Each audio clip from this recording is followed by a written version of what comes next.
آپ دیکھنا شروع کر چکے ہیں تحریک آج کی آواز زاہد الکثیر کے ساتھ۔ ہمارے چینل کو سبسکرائب کریں اور ہمارا ساتھ دیں۔ رمضان کا آخری عشرہ شروع ہونے جا رہا ہے۔ ان قریب آخری عشرہ جیسے ہی شروع ہوتا ہے، تمام جتنے بھی لوگ ہیں وہ صدقہ، خیرات اور زکوٰۃ دینا شروع کرتے ہیں۔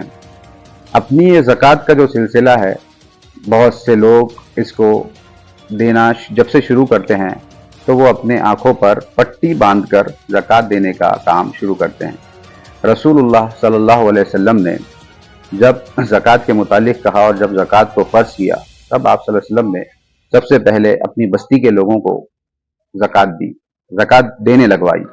جس کسی کو بھی جو ضرورت مند تھے، جو قرض دار تھے، رسول اللہ صلی اللہ علیہ وسلم نے کہا کہ جو قرض دار ہے سب سے پہلے ان کا قرض چکایا جائے، جو غربت میں ہیں ان کو کسی بیوپار بزنس میں تجارت سے جوڑا جائے، جس کے پاس کام نہیں ہے اس کو کام دیا جائے۔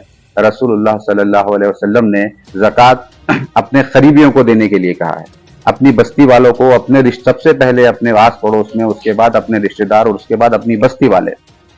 لیکن چونکہ رسول اللہ صلی اللہ علیہ وسلم نے یہ کہا ہے، اس کے باوجود ہم غلط فہمیوں کا شکار ہیں، ہم بالکل گمراہی کے کگار پر ہیں۔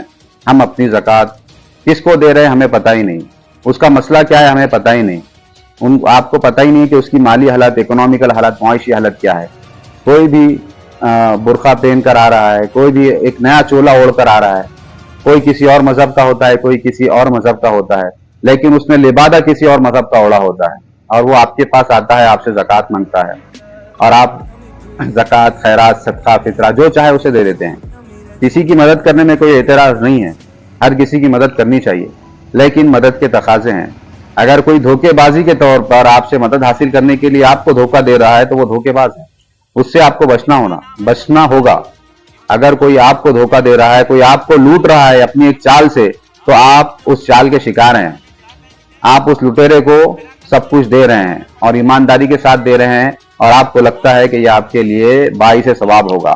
یہ آپ کے لیے ثواب نہیں ملنے والا اس کا، آپ دھوکے میں ہیں، آپ دھوکہ کھا گئے۔ اور مومن جو ہے بار بار دھوکہ نہیں کھاتا، مومن ایک بل سے دو بار ڈسا نہیں جاتا، اس بات کو آپ ہمیشہ اچھی طرح یاد رکھیے۔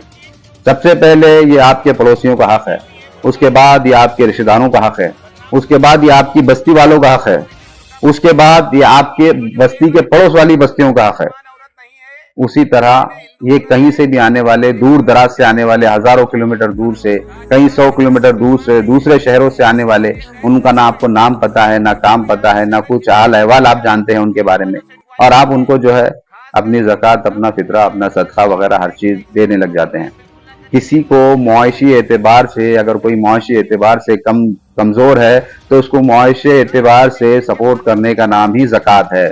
زکوٰۃ اسی سسٹم کے لیے بنایا گیا ہے تاکہ اکنامیکل کنڈیشن میں کوئی بھی آپ کے یہاں سے غریب نہ ہو، وہ اپنے پیروں پر اسٹینڈ ہو سکے، وہ کھڑا ہو سکے۔ اسی لیے اسلام میں زکوٰۃ کا سسٹم ہے۔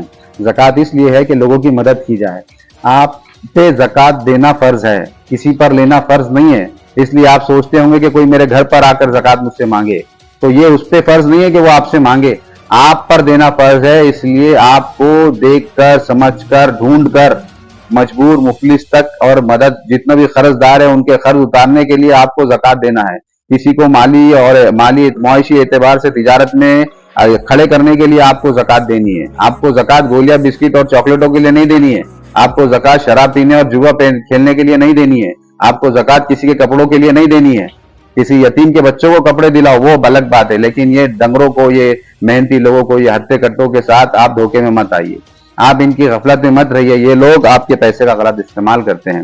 یہ ان لوگوں کی مدد کرنے سے کسی کو اعتراض نہیں ہے، ہر کسی کی مدد کیجیے، بلا تفریق مذہب ہر کسی کی مدد کیجیے، لیکن جو آپ کو دھوکہ دے رہا ہے، جو سماج کو دھوکہ دے رہا ہے، جو ہر کسی کی آنکھوں میں دھول جھونک رہا ہے، اس کے ساتھ جو ہے کبھی بھی تعاون والا معاملہ نہیں کرنا چاہیے۔ زکوٰۃ سب سے پہلے اپنے پڑوسی کو دیجیے، یاد رکھیے، اس بات کو سمجھیے، سب سے پہلے اپنے رشتہ دار، اپنے پڑوسی، اس کے بعد اپنے بستی والے، اس کے بعد اگر آپ کو نہیں ملتا ہے کوئی ان میں سے تو ایسا ناممکن ہے کہ کوئی نہ ملے۔ آپ اپنی انا کو گرائیے، زکوٰۃ انا کو گراتی ہے، آپ اپنی انا کو گرائیے، آپ ان لوگوں تک پہنچیے۔ اگر آپ کھلے طور سے نہیں دیتے ہیں نا تو دادائیں اس ایسے دیجیے کہ آپ کے ہاتھ کو، دوسرے ہاتھ کو پتہ بھی نہ چلے کہ آپ نے کس کو کیا دیا ہے۔